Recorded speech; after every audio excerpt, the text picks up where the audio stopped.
এক বাটি ঘি দিলাম এখানে, আর সেম বাটি দিয়ে 2 বাটি বেসন দিলাম এখানে।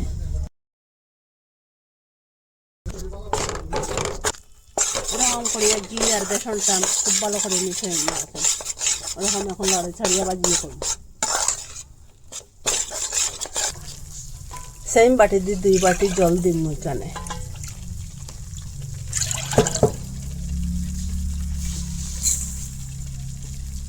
আর এই বাটি দিয়ে 1.5 বাটি চিনি দিন। এখনো গ্যাসটা অন করছি না।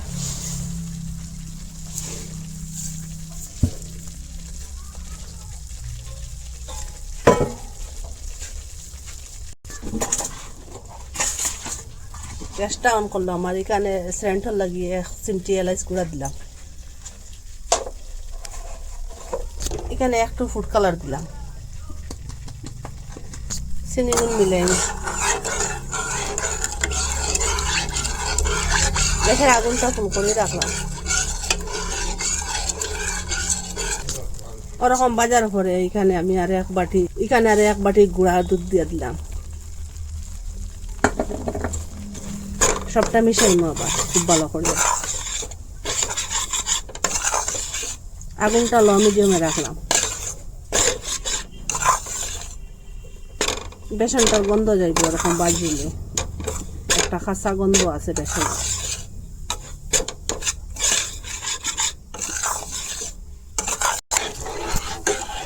চিনিটা ওরকম ফুটিয়া উঠিলে একটা 1 তার না 2 তার না হইলে হইব, ওরকম পাতলা হইলে হইব।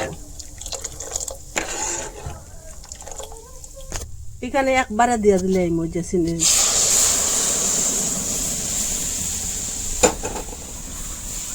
নাড়াচাড়া করবো। ওরকম আগুনটা এখন ফুল রাখলাম।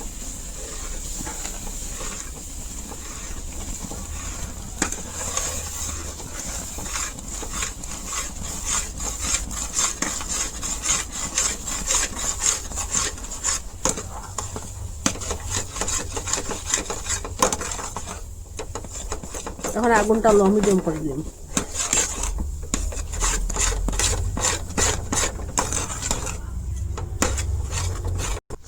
এখানে কাজু বাদাম আর এই যে মিষ্টি কুমড়োর বিচি এটা কাটিয়ে রাখলাম আগে থেকে, এখন এটার নিচে ঢুকিয়ে দিলাম।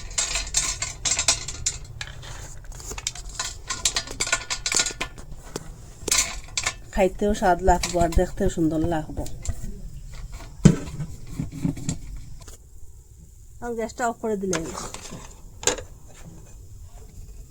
আমি ওই যে এটার মধ্যে এটা দিলাম যে কাজু বাদাম আর মিষ্টি কুমড়ো বীজটা এটার মধ্যে এখন লাগাই, সবটা এটার মধ্যে ডালি দিব।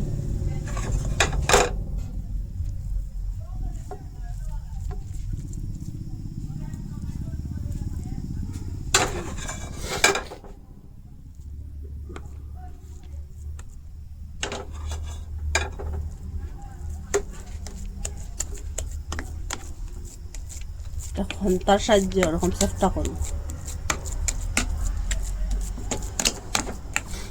এখন আধা ঘন্টার লাগিয়া ফ্রিজে রাখি দিন একটু ঠান্ডা হওয়ার পরে।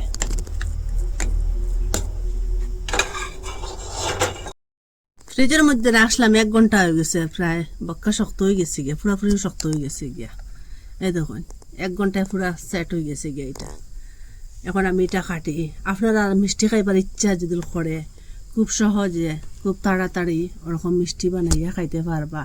আপনারা চাষ মতো পিসটা কাটিবা, আমি ওরকম করে কাটিলাম। আপনারা ইচ্ছা যেরকম ওরকম কাটিয়া খাইতে পারবা।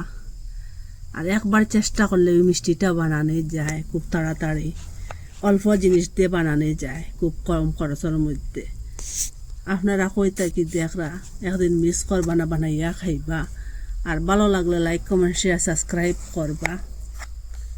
আজকের ভিডিও এখানে শেষ। নতুন আর একটা ভিডিও লিয়ে ফিরে আসবো বন্ধুরা।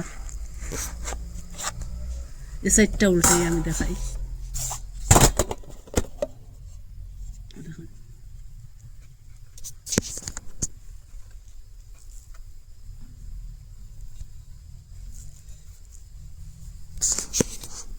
এত স্বাদ এই মিষ্টিটা, একবার খাইলে এটারে ভুলতে পারতা না। মুখের মধ্যে স্বাদটা লাগিয়া থাকবো, এটা প্রেমে পড়ে দিবা আপনারা। এই মিষ্টিটা সব মিষ্টি বাদ দিয়ে এই মিষ্টিটা খাইবা আপনারা।